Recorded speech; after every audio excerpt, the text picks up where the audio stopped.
श्रीवास्तव लेकर के आ गई हूँ मैथ्स में फिर से आपके लिए एक नया टॉपिक जिसका नाम है इंटीजर्स यानी कि पूर्णांक। तो फ्रेंड्स, आज यहाँ पर आप लोगों की पूर्णांक यानी इंटीजर्स से रिलेटेड सारी की सारी कॉन्सेप्ट पूरी तरह से क्लियर होने वाली है। तो ज्यादा देर ना करते हुए स्टार्ट करते हैं अपना टॉपिक। फ्रेंड्स, अगर मैं आप लोगों से पूछूं कि हम लोग अपने आसपास की चीजों को कैसे गिनते हैं तो आप लोग कहेंगे 1, 2, 3, 5, 10, 1000। बिल्कुल सही, हम लोग अपने आसपास की चीजों को इन्हीं नंबर्स में गिनते हैं। तो फ्रेंड्स, हम लोग अपने आसपास की चीजों को जिन नंबर्स में गिनते हैं वो नंबर्स कहलाते हैं नेचुरल नंबर्स।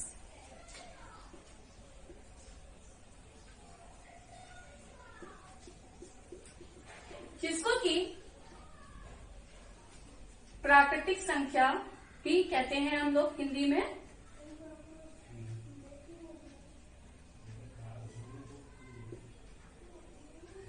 और ये 1 से लेकर के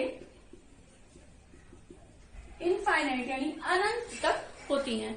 सबसे छोटी से छोटी जो नेचुरल नंबर है जिसमें हम किसी चीज की गिनती कर सकते हैं वो 1 होती है, क्योंकि 1 से कोई भी चीज अगर हमारे पास है तो 1 से कम नहीं हो सकती। साथ ही साथ नेचुरल नंबर जो होते हैं वो होल नंबर्स होते हैं, वो कभी फ्रैक्शन से डेसिमल्स में नहीं होते हैं, क्योंकि कोई भी चीज अपने आप में नेचुरल चीज अपने आप में पूर्ण होती है, इसलिए नेचुरल नंबर्स भी हमेशा एक होल नंबर होता है। अब अगर हम ये कहें कि हमें कोई चीज हमारे पास है, मान लीजिए हम ये कहें कि मेरे पास 2 चीजें हैं, तो हम कैसे उसको बताएंगे? उसको हम कहेंगे कि 2, या 2 चीज का अगर हमें फायदा हो रहा है, 2 चीज हमारे पास बढ़ रही हैं, तो उसको भी हम 2 कहेंगे। लेकिन हम ये कैसे कहेंगे कि वो चीज हमारे पास है या हमें उसका फायदा हो रहा है, हमारे पास जो चीजें हैं उसमें वो जुड़ रही हैं, तो जो बढ़ रही हैं वो चीजें, उसको हम कैसे करेंगे? उसके लिए एक कोई ना कोई साइन होना चाहिए जिससे कि हम इस चीज को डिनोट कर सके।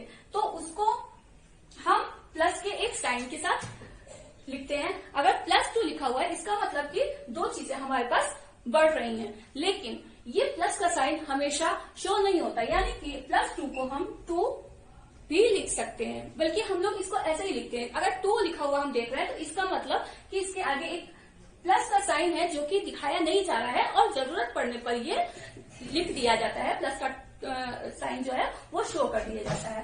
तो जो जितनी भी ऐसे नंबर्स, ऐसे होल नंबर्स जिनके आगे एक पॉजिटिव साइन लगा हुआ हो और वो अपने आप में होल नंबर हो, यानी कि पहली शर्त कि वो एक होल नंबर हो,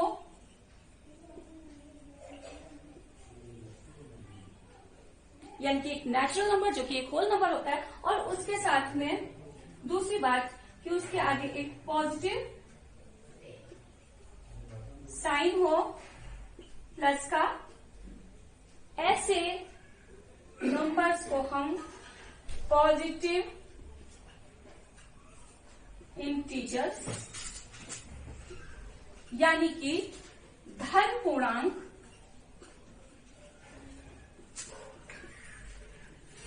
कहते हैं। यानी कि कोई भी ऐसा नंबर ऐसा होल नंबर जिसके आगे एक प्लस का साइन है वो एक पॉजिटिव इंटीजर कहलाएगा।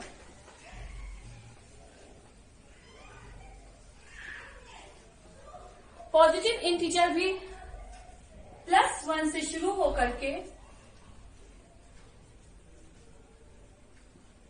ऐसे बढ़ते जाएंगे और वो इनफाइनाइट तक हो सकते हैं।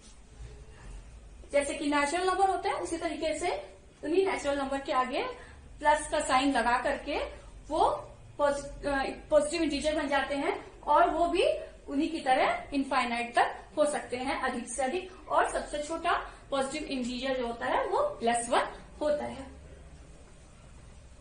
अब हम लोग आते हैं दूसरी कंडीशन पे। दूसरी कंडीशन है कि हमको किसी चीज की कमी हो रही है, कोई चीज हमारे पास से घट रही है या हम कहीं पीछे की ओर जा रहे हैं। तो ऐसे में मान लीजिए हम फिर से वही कंडीशन लेते हैं कि हमें 2 चीजों की कमी हो रही है या 2 चीज हम पीछे जा रहे हैं।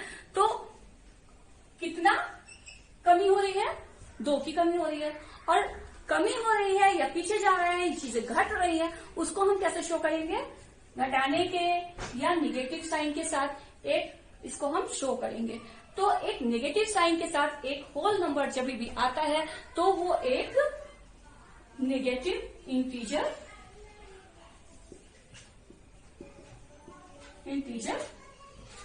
कहलाता है।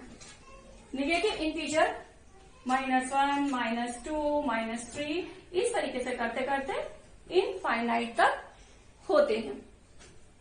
अब सबसे छोटा नेगेटिव इंटीजर कौन सा होगा? जैसे जैसे नंबर बढ़ता जाता है वैसे वैसे नेगेटिव इंटीजर, क्योंकि वो नेगेटिव के साइन के साथ होता है, वो छोटा होता जाता है। कहने का मतलब ये है कि अगर हम कहें -2 और -1 तो इसमें कौन सा बड़ा है? इसमें -1 बड़ा है और -2 छोटा है। -5 और यहाँ पर ले लें हम -10 तो इसमें कौन सा छोटा है? इसमें -10 छोटा है। जबकि पॉजिटिव इंटीजर्स जो होते हैं वो +5 +10 में कौन सा बड़ा है? +10 बड़ा है। ये बिल्कुल इसके उल्टे होते हैं। -1 जो है वो सबसे बड़ा नेगेटिव इंटीजर है, क्योंकि उसके बाद नंबर्स जो हैं वो बढ़ रहे हैं, तो इसलिए नेगेटिव इंटीजर में उसकी वैल्यू कम होती जा रही है। -1 सबसे बड़ा, फिर उससे छोटा -2, फिर उससे छोटा -3 और ऐसे ही इनफाइनाइट तक होगा।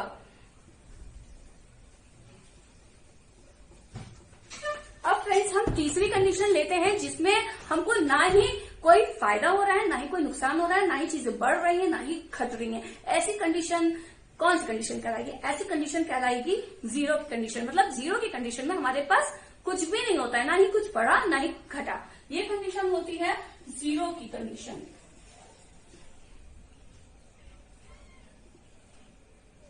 अब फ्रेंड्स अगर मैं आपसे पूछूं कि जीरो में साइन कौन सा होगा, प्लस का या माइनस का, तो जीरो में प्लस और माइनस में से कोई साइन नहीं लगता, क्योंकि जीरो एक ऐसी कंडीशन होती है जहां पे ना ही कोई फायदा हो रहा है, ना ही कोई नुकसान हो रहा होता है, ना ही चीज बढ़ रही होती है, ना ही घट रही होती है, ना ही हम आगे जा रहे होते हैं और ना ही हम पीछे की ओर आ रहे होते हैं। ये एक स्टार्टिंग पॉइंट या एक ओरिजिनल पॉइंट होता है। और इसीलिए अगर हम एक एग्जाम्पल से इसको समझते हैं कि मान लीजिए एक कोई लड़का है, वो इस जगह पर खड़ा हुआ है, वो इस पॉइंट पर एक खड़ा हुआ है, तो ये इसका स्टार्टिंग पॉइंट, यानी कि इसको अगर हम 0 ले लेते हैं तो उसके बाद वो 4 कदम आगे बढ़ता है। तो पहला कदम, दूसरा कदम, तीसरा कदम, चौथा कदम, इस तरफ वो बढ़ रहा है, तो ये +1 होगा पहला कदम।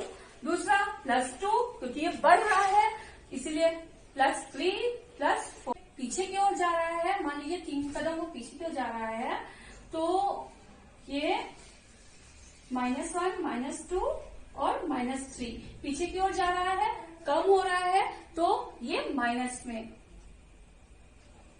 तो हम लोग देखते हैं कि इस तरीके से एक ओरिजिनल पॉइंट के एक तरफ हमको सारे पॉजिटिव इंटीजर्स मिल रहे हैं, क्योंकि आगे बढ़ रहा है तो ये पॉजिटिव पे शो होगा, और दूसरी तरफ यानी कि पीछे की तरफ हमको नेगेटिव इंटीजर्स मिल रहे हैं। तो इस तरीके से एक नंबर लाइन बन जाती है जिसमें 0 जो होता है वो इस लाइन के बिल्कुल मिड में होता है, और इसके राइट साइड पर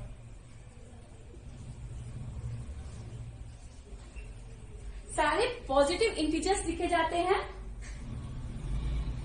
जो कि इनफाइनाइट तक लिखे जा सकते हैं। हालांकि इनफाइनाइट तक नहीं लिखा जा सकता, लेकिन जितने पॉजिटिव इंटीजर्स हैं वो राइट साइड पे लिख सकते हैं एक नंबर लाइन पे, और जितने नेगेटिव इंटीजर्स हैं वो सारे के सारे लेफ्ट साइड पे लिखे जाते हैं। और ये नंबर लाइन पूरी एक पॉजिटिव इंटीजर, 0 और नेगेटिव इंटीजर्स की हमको मिल जाती है।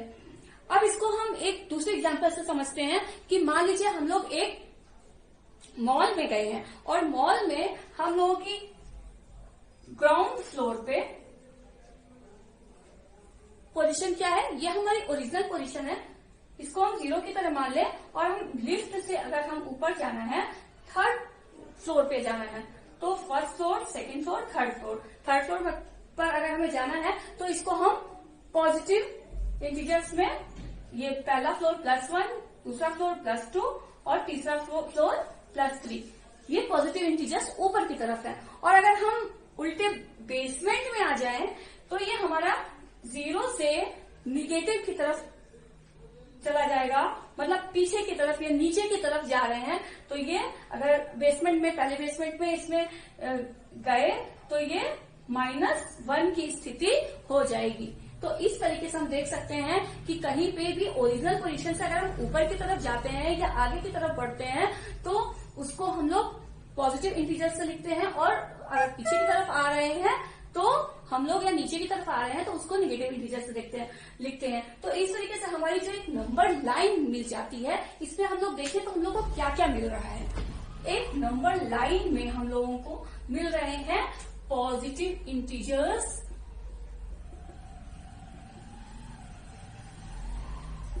और बीच में हमको मिल रहा है 0, और इसके लेफ्ट साइड में मिल रहे हैं हमको, राइट साइड में पॉजिटिव इंटीजर, बीच में हमको 0 मिला, और लेफ्ट साइड में हमको मिल रहे हैं negative integers.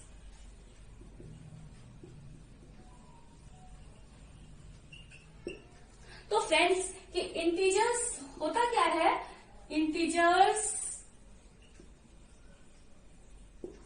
Positive integer, negative integers और 0, इन तीनों को मिला करके हम इंटीजर्स कहते हैं।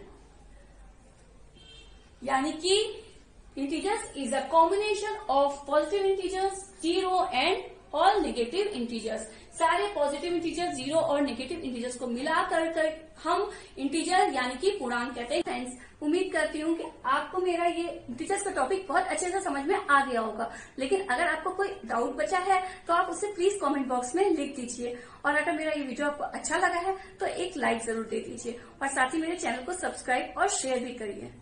Thank you.